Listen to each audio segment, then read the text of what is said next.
Assalamualaikum warahmatullahi wabarakatuh. Setelah banjir bandang yang dahsyat menenggelamkan dunia, Nabi Nuh alaihi salam akhirnya berlabuh dengan bahteranya. Peristiwa tersebut terjadi akibat pembangkangan kaum Nabi Nuh yang menolak beriman kepada Allah. Karena ketidaktaatan mereka, Allah menurunkan hukuman berupa banjir besar yang belum pernah terjadi sebelumnya dalam sejarah umat manusia. Banjir ini bukan hanya sekadar menenggelamkan kota-kota dan pepohonan, tetapi juga menutupi seluruh gunung yang menjulang tinggi. Tingginya banjir tersebut konon mencapai 40 hasta dari puncak gunung, yang kira-kira setara dengan 56 meter. Banjir yang terjadi di masa Nabi Nuh alaihi salam ini benar-benar merupakan ujian yang luar biasa bagi umat manusia, menandakan kekuasaan Allah yang tiada bandingannya. Di tengah peristiwa besar tersebut, terdapat kisah yang menarik antara Nabi Nuh alaihi salam dan iblis, yang memperlihatkan pelajaran penting tentang ketaatan dan pengingkaran kepada Allah. Bayangkan banjir sedahsyat itu. Siapa yang bisa selamat dari air yang menutupi bumi hingga ke puncak gunung? Hanya mereka yang beriman, yang menaiki kapal Nabi Nuh, yang diselamatkan oleh Allah. Begitu pula hewan-hewan yang dengan bijak dipilih dan dimasukkan ke dalam kapal oleh Nabi Nuh. Semua makhluk yang berada di kapal tersebut berhasil selamat dari bencana yang meluluhlantakkan dunia. Peristiwa ini adalah puncak dari kesabaran Nabi Nuh. Selama kurang lebih 950 tahun, beliau terus berdakwah kepada umatnya, menyeru mereka untuk kembali kepada Allah. Namun, hanya sedikit yang mendengar dan beriman. Dalam riwayat disebutkan, jumlah orang yang beriman dan ikut naik ke kapal Nabi Nuh hanya sekitar 70 hingga 80 orang saja. Mereka inilah yang mendapat hidayah Allah dan diselamatkan dari banjir yang dahsyat itu. Pada kisah banjir Nabi Nuh alaihi salam, banjir tersebut bukan hanya menenggelamkan seluruh kaum yang kafir, tetapi juga merenggut nyawa putra Nabi Nuh sendiri, yang bernama Kanan. Kanan, yang tidak mau mengikuti ajakan ayahnya untuk masuk ke dalam bahtera, akhirnya tenggelam bersama kaum yang ingkar. Banjir ini berlangsung dalam waktu yang sangat lama, kurang lebih 6 bulan lamanya menurut beberapa riwayat. Bayangkan, 6 bulan banjir bandang yang menenggelamkan gunung-gunung tinggi. Tentu saja, tidak ada yang selamat kecuali mereka yang berada dalam bahtera Nabi Nuh. Setiap hari, mereka melihat lautan luas tanpa tanda-tanda daratan.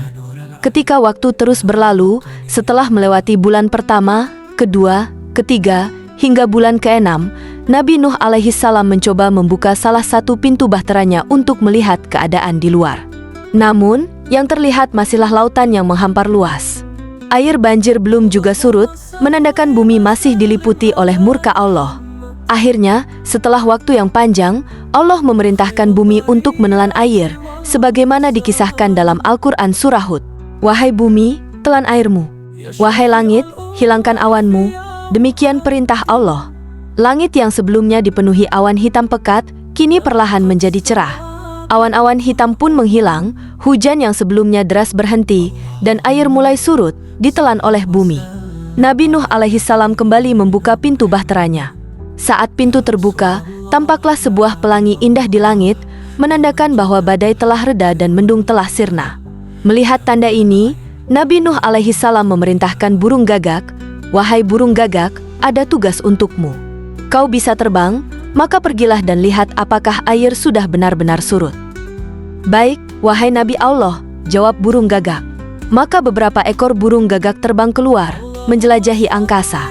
Namun, waktu berlalu, dan burung-burung gagak itu tak kunjung kembali.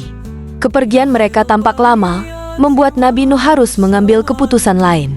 Akhirnya, Nabi Nuh memanggil burung merpati, "Wahai burung merpati." "Ya, wahai Nabi Allah," jawab burung merpati. "Cobalah terbang keluar, dan saksikan apakah banjir bandang sudah surut atau belum." "Baik wahai Nabi Allah," jawab burung merpati, lalu terbang tinggi, menjelajahi berbagai daerah yang dilanda banjir. Setelah berkeliling, burung merpati kembali ke bahtera, membawa dedaunan di paruhnya sebagai tanda bahwa air telah surut dan kehidupan mulai kembali di bumi. "Wahai Nabi Allah, lihatlah apa yang kubawa," seru burung merpati dengan semangat. "Kau bawa apa?" tanya Nabi Nuh alaihi salam. "Aku membawa dedaunan," jawab burung merpati dengan bangga. "Loh, berarti kau sudah menemukan pohon?" kata Nabi Nuh terkejut. "Betul Nabi Allah, artinya banjir bandang sudah surut," lanjut burung merpati. "Alhamdulillah," ujar Nabi Nuh dengan penuh syukur. Banjir bandang akhirnya sudah reda. Dengan adanya daun ini, jelaslah bahwa pohon-pohon sudah tampak dan air telah surut. Namun, di tengah rasa syukurnya, Nabi Nuh merasa kecewa dengan burung gagak. Kemana burung gagak itu pergi? Pikir Nabi Nuh dengan nada kesal. Burung gagak yang ia perintahkan tak kunjung kembali, dan ia mulai mempertanyakan keberadaannya. Wahai burung merpati, apakah kau tahu di mana burung gagak berada? Aku tahu, Nabi Allah, kata burung merpati dengan nada pelan. Sedang apa burung gagak itu? Tanya Nabi Nuh penasaran. Tadi, aku menjumpainya, dia sedang mencoker-coker, sedang makan bangkai, jawab burung merpati. Nabi Nuh mengernyitkan dahinya. Kenapa tidak kau suruh pulang? Aku sudah mencoba, Nabi Allah, tetapi dia tidak mau. Dia terlalu asyik makan bangkai, dan ketika aku ajak pulang, dia menolak, jelas burung merpati. Mendengar hal itu, Nabi Nuh pun berdoa, wahai burung gagak, karena keenggananmu kembali dan karena kebiasaanmu memakan bangkai, semoga engkau menjadi burung yang dibenci oleh manusia. Kemudian, Nabi Nuh berbalik kepada burung merpati, dan engkau, wahai burung merpati, yang telah taat dan kembali membawa kabar baik, aku doakan semoga engkau menjadi burung yang dicintai oleh manusia. Ketika air mulai surut, permukaan gunung-gunung pun perlahan tampak dari kejauhan. Ada satu riwayat yang menjelaskan bahwa saat banjir surut, banyak gunung yang berharap agar tubuhnya menjadi tempat terdamparnya bahtera Nabi Nuh alaihi salam. Mereka seakan-akan memohon kepada Allah agar diberikan kehormatan tersebut. Ya Allah, tubuhku tinggi. Biarkan kapal Nabi Nuh bertengger di punggungku, kata sebuah gunung. Gunung lain pun memohon hal yang sama. Ya Allah, aku lebih tinggi. Jadikan punggungku tempat berlabuhnya bahtera Nabi Nuh. Setelah kapal Nabi Nuh alaihi salam bertengger dengan mantap di atas bukit Judi, air pun benar-benar surut, menyisakan lumpur-lumpur di sekitarnya. Kapal besar yang mereka tumpangi kini berada kokoh di atas punggung gunung Judi. Ketika Nabi Nuh membuka pintu bahtera, semua yang ada di dalamnya serentak bertakbir dan mengucap syukur, Allahu Akbar. Allahu Akbar. Mereka takjub menyaksikan kapal yang mereka naiki kini berada di atas gunung. Wahai orang-orang yang beriman, seru Nabi Nuh dengan lembut, banjir telah reda. Silakan kalian keluar dari kapal ini. Tetapi ingatlah pesanku, jangan pernah kalian menyekutukan Allah. Jika kalian menyekutukannya, banjir bandang akan kembali Allah datangkan sebagai hukuman. Jadilah hamba-hamba yang saleh, yang taat dalam melaksanakan ibadah dan selalu berpegang teguh pada keimanan.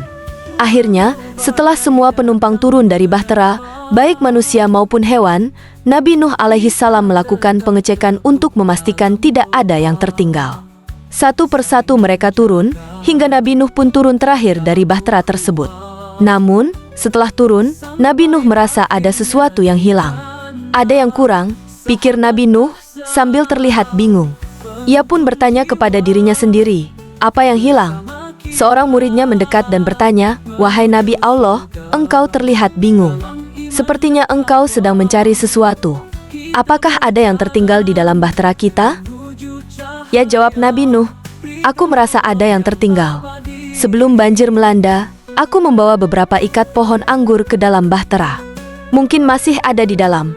Baik, Nabi Allah, akan kucari, jawab muridnya. Murid Nabi Nuh pun segera kembali ke dalam bahtera dan memeriksa setiap lantai. Dari lantai atas, lantai tengah, hingga lantai bawah, setiap sudut diperiksa dengan seksama. Namun, setelah memeriksa seluruh bahtera, ia tidak menemukan satu butir pun buah anggur. Akhirnya, murid tersebut kembali kepada Nabi Nuh dan berkata, wahai Nabi Allah, aku tidak menemukan satu butir pun buah anggur yang engkau cari. Nabi Nuh merasa bingung, jadi, kemana perginya buah anggur itu? Gumamnya sambil merenung. Kemudian, malaikat Jibril alaihi salam datang kepada Nabi Nuh dan berkata, wahai Nuh, apakah kau ingin tahu tentang buah anggur yang kau cari? Ya, tentu saja, jawab Nabi Nuh. Sesungguhnya buah anggur itu telah diambil oleh iblis, kata malaikat Jibril. Iblis? Tanya Nabi Nuh dengan penuh keheranan. Baiklah, panggilkan iblis. Maka, iblis pun dipanggil ke hadapan Nabi Nuh. Wahai iblis, benarkah engkau yang mengambil buah anggurku? Tanya Nabi Nuh dengan tegas. Ya, benar, Nuh, jawab iblis. Aku yang mengambilnya. Nabi Nuh berkata, kembalikanlah anggur itu. Namun, iblis menjawab, Aku juga minta sebagian dari buah anggur itu." Akhirnya, sebagian buah anggur dibagikan kepada iblis, dan sisanya dikembalikan kepada Nabi Nuh alaihi salam. Dengan demikian, Nabi Nuh menerima kembali buah anggurnya, dan iblis pun mendapatkan bagiannya. Setelah semua orang turun dari bahtera, mereka menyaksikan bahwa lumpur-lumpur bekas banjir bandang ini ternyata membawa keberkahan. Lumpur dan tanah yang ada di sekitar menjadi subur dan cocok untuk menanam. Beberapa bulan setelah itu, masyarakat yang beriman, termasuk murid-murid Nabi Nuh alaihi salam, mulai bercocok tanam di tanah yang kini subur. Nabi Nuh juga menanam sebagian dari buah anggur yang sebelumnya dibagikan oleh iblis. Buah anggur tersebut ditanam dengan penuh harapan dan perhatian. Namun, iblis, yang memang dikenal dengan keburukannya, tidak membiarkan tanaman itu berkembang dengan baik. Ketika anggur yang ditanam Nabi Nuh mulai tumbuh, iblis secara diam-diam meniup tanaman tersebut, membuatnya menjadi kering dan mati tanpa sepengetahuan Nabi Nuh. Nabi Nuh alaihi salam merasa sangat sedih ketika melihat anggur yang telah ditanamnya kini layu dan mati. "Kenapa anggur yang aku tanam menjadi kering begini?" keluh Nabi Nuh dengan penuh rasa keheranan dan kesedihan. Malaikat Jibril alaihi salam kemudian berkata kepada Nabi Nuh, "Wahai Nuh, iblis adalah yang meniup anggurmu sehingga menjadi kering dan mati." Mendengar penjelasan itu, Nabi Nuh merasa semakin sedih dan marah. Iblis yang telah melakukan kerusakan tersebut kemudian mendekati Nabi Nuh dan bertanya, "Wahai Nuh, mengapa kau bersedih?" "Gara-gara kau," iblis jawab Nabi Nuh. "Anggurku jadi mati semuanya." Iblis kemudian menawarkan solusi dengan penuh tipu daya. Nuh, aku punya cara agar tanahmu menjadi segar kembali." "Cara apa itu?" tanya Nabi Nuh penasaran.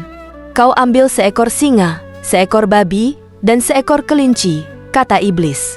"Kemudian, sembelihlah ketiga hewan itu dan cucurkan darahnya ke pohon anggur ini." Nabi Nuh, yang masih polos dan tidak curiga, mengikuti petunjuk iblis. Ia mengambil seekor singa, seekor babi, dan seekor kelinci. Setelah disembelih, darahnya disiramkan ke pohon anggur seperti yang diperintahkan. Tanpa disadari oleh Nabi Nuh, tindakan tersebut mengubah karakteristik pohon anggur. Pohon anggur yang semula putih berubah menjadi merah dan buahnya menjadi memabukkan. Buah anggur yang awalnya bermanfaat kini menjadi berbahaya. Orang yang memakannya bisa mengalami perilaku yang buruk, mirip dengan sifat singa, babi, atau kelinci. Iblis pun melakukan hal yang sama dengan menanam pohon anggur, menggunakan metode yang sama, menyembelih singa, babi, dan kelinci, lalu menyiramkan darah mereka ke pohon anggur. Hingga kini, buah anggur merah dikenal sebagai buah yang cukup berbahaya karena kandungan alkoholnya yang tinggi, yang dapat menyebabkan seseorang menjadi mabuk. Kemudian, Nabi Nuh alaihi salam berdialog dengan iblis. "Wahai iblis," kata Nabi Nuh, "aku ingin bertanya kepadamu." "Silakan, wahai Nuh," jawab iblis. "Aku akan menjawab dengan sebenar-benarnya dan aku berjanji tidak akan berdusta." "Nah, iblis, tolong beritahu aku," lanjut Nabi Nuh. "Apa perbuatan dari anak cucu Adam yang membuatmu merasa bangga?" Iblis menjawab dengan penuh kepuasan, "Perbuatan anak cucu Adam yang membuatku bangga adalah ketika mereka menjadi orang yang bahil, yang memuja dunia dan segala kenikmatannya, dan mereka lebih mencintai dunia daripada akhirat." Iblis melanjutkan, "Mereka adalah orang-orang yang membuatku bangga. Ketika mereka menjadi bahil dan terlalu memuja dunia, itulah saat aku merasa puas." Nabi Nuh kemudian bertanya, "Bagaimana dengan perbuatanku, iblis? Apa yang membuatmu senang tentangku?" Iblis menjawab dengan penuh kepuasan, "Sesungguhnya aku senang karena engkau telah mendoakan keburukan untuk umat manusia. Kau telah meminta kepada Allah untuk menghukum dan membinasakan orang-orang di sekelilingmu yang tidak beriman kepadanya. Ini membuatku senang." Iblis mengacu pada firman Allah dalam Al-Quran, Surat Nuh ayat 25. Akibat kesalahan mereka, maka mereka ditenggelamkan, lalu dimasukkan ke dalam neraka. Iblis melanjutkan, "Kau telah meminta kepada Allah agar orang-orang yang tidak taat kepadanya dibinasakan. Allah menenggelamkan mereka dan memasukkan mereka ke dalam neraka. Doamu itu yang membuatku senang." Mendengar penjelasan iblis, Nabi Nuh menangis. Ia kemudian teringat akan doanya yang telah menyebabkan banjir bandang melanda, yang menyebabkan banyak orang tenggelam. Kesadaran ini membuat Nabi Nuh merasa sedih, meskipun semua itu merupakan bagian dari perintah Allah. Perlu diingat bahwa kisah ini termasuk dalam kategori Israiliyat. Israiliyat tidak selalu dijadikan landasan utama dalam hukum Islam, tetapi seringkali digunakan untuk memberikan konteks tambahan atau hikmah dalam pelajaran agama. Semoga kisah ini menjadi pelajaran bagi kita semua untuk lebih mendekatkan diri kepada Allah, menjaga iman, dan menjauhi sifat-sifat buruk yang bisa menjerumuskan kita ke dalam kebinasaan. Semoga kisah ini bermanfaat. Assalamualaikum warahmatullahi wabarakatuh.